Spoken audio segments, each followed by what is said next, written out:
Aliens? We're definitely not alone, says Rolling Stone's ex-wife September 3, 2019. Rolling Stone ex-wife Jo Wood is known for her interest in all things alternative, but her own extraterrestrial encounters take this passion to the next level. Crazy or credible? You decide. Aliens? We're definitely not alone, says Rolling Stone's ex-wife Jo Wood at a young age with her ex-husband Ronnie of the Rolling Stones. The first time I saw a UFO, it was on a beach in Recife, on the east coast of Brazil, over 20 years ago, but I'll never forget that night. I was on vacation with my Rolling Stones ex-husband, Ronnie, when one night around midnight I heard him shout, "Joe, get out!" I assumed something terrible had happened and I ran from our beach hut. Hovering over the ocean was this strange object. There were lights shining on it that reflected off the water. I watched as he slowly rose and slid sideways across the sky. Then suddenly, whoosh, he moved at supersonic speed and disappeared. It was like nothing I had ever seen on Earth.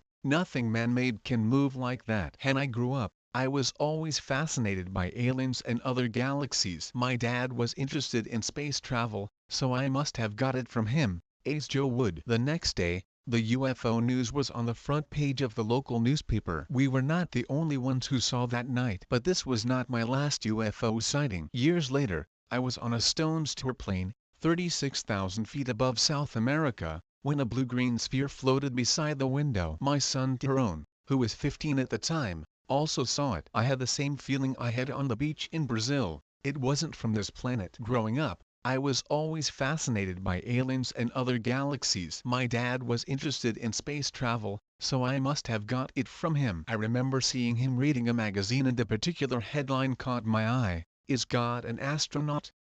Did that really capture my imagination? Was it a halo around his head or a space helmet? My sense of curiosity about outer space and alien life grew bigger and bigger. I often lie in bed and ask myself, what's out there? The universe is so big, bigger than we can imagine. We cannot be the only living beings. That would be incredibly lonely. After my UFO sightings, I devoured series of American documentaries, such as UFO Archives and Past Aliens, and read every book I could find on the subject. It became an obsession. So when my friend, radio producer Mike Hansen, asked me if I wanted to do my own podcast, I knew it had to be about aliens. With so many theories and counter-theories about extraterrestrial life, I feel I just scratched the surface. So I want to talk to other people to hear their stories, find out what they believe and learn from them. In each episode of my podcast, Alien Nation, with Jo Wood, I interview a guest about his extraterrestrial experiences and his views on existing theories. Singer Robbie Williams was such an interesting guest. He has had many paranormal experiences,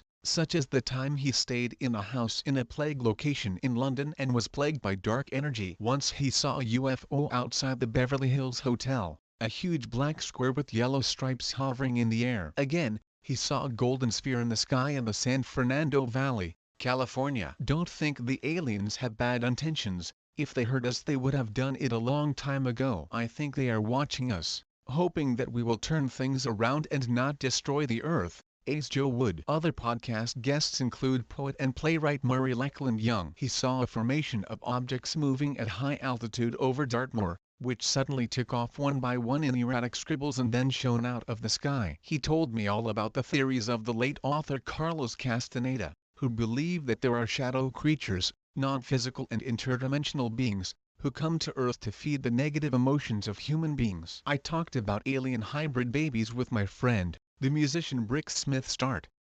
We both believe the aliens crossed humans. And I learned all from actor Dan Aykroyd about reptilian shifters, aliens living among us, supposedly assuming the identities of world leaders. Not all my guests are celebrities. One of my favorite episodes is with UFO author and researcher Kathleen Martin. Her aunt and uncle were Betty and Barney Hill, an American couple who were allegedly abducted by aliens in the 1960s. It was one of the first widely publicized abduction experiments, and their story became a best-selling book, The Interrupted Journey, and a TV movie, The UFO Incident. The couple inspired Kathleen to become a UFO scientist, someone who studies UFO reports and evidence, and interview other abductees. Personally, I'd love to meet an alien. Many abductees suffer from post-traumatic stress disorder, but I don't think they would be scared. Sometimes I think, wouldn't it be nice if they invited me to a quick meeting? I think there are many different types of aliens out there, from classic greys with big heads and eyes,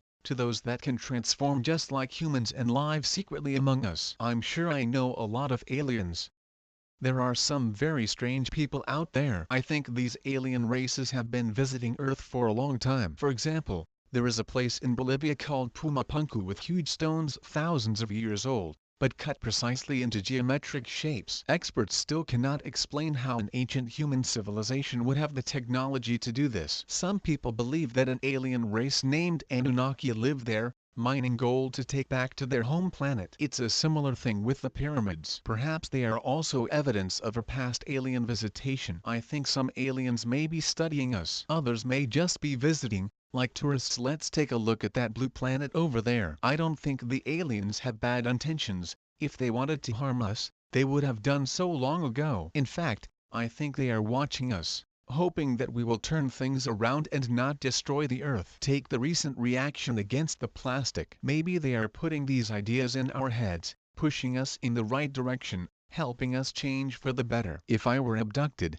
I'd say, I'm Joe. What do you need me to do? We'd ask them how we can fix our planet. I am convinced that the authorities have more information about alien life than they are revealing. I think governments around the world have found alien spaceships, but they keep it a secret until they can fully understand the technology. There is one man in particular that I would love to have on my podcast, Bob Lazar. In the 1980s, he says he worked as a physicist near Area 51, the top secret military base in Nevada, USA, where many people think the government maintains UFOs they have encountered. Bob says his job was to reverse engineer one of their 9 flying saucers there, figuring out how it worked. It describes the interior of the spacecraft as completely smooth without a single pointed tip. The US government has always denied Bob working for them, but when I watch online interviews with him, I believe him. He knows a lot of details to invent. I'm absolutely aware that people will read this or listen to my podcast and think I'm crazy. This does not bother me. Alien life is a subject I'm really interested in,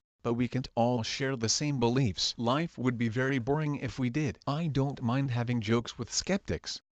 I'm actually inviting a non-alien scholar to the podcast so we can have a good discussion. I was once massacred on Twitter because I said aliens could have come to Earth and altered the DNA of the primates we evolved from. People told me I was talking bullshit, but I think generally people are becoming more open. When I talk about my UFO sightings, some will say, "Oh, Joe, come on, it was just a drone." But most of the time, they are willing to believe it may be true. I think this change in attitude is due to social networks. People share their alien views and this makes other people feel more confident about doing the same. I follow many Instagram accounts, like @UFOHunterUck and @UFOlovers, who post UFO sighting videos from around the world. Yes, some of them may be fake, but there are so many, I think some of them must be real. I'm not sure if some people are more likely to have alien encounters than others, but I think if you close down to the idea of alien life, you probably won't see anything. And before you ask, I think this has no connection to drugs. When I used them, I never saw anything. It's only since my head became clear that I saw it. I often stay outside my house when the weather is clear, looking up at the night sky, thinking, come on, show yourself. Even though I know I was born on this planet, I feel that maybe my ancestors, or part of them, my DNA, may have come from a different planet. My friend Brix calls this the seed of the stars. I love learning about our universe. Exploring civilizations may have come before us. Human beings have been on Earth for a small fraction of their history. Thinking about the big picture gives me perspective. We get so consumed in our daily lives that we forget to look at the stars and realize that it is a miracle that we exist. We are like ants spinning on a rock in the middle of space. How insane is that? The universe has infinite possibilities, and none of us have all the answers. But when it comes to the final question, are we alone? I really hope the answer is no.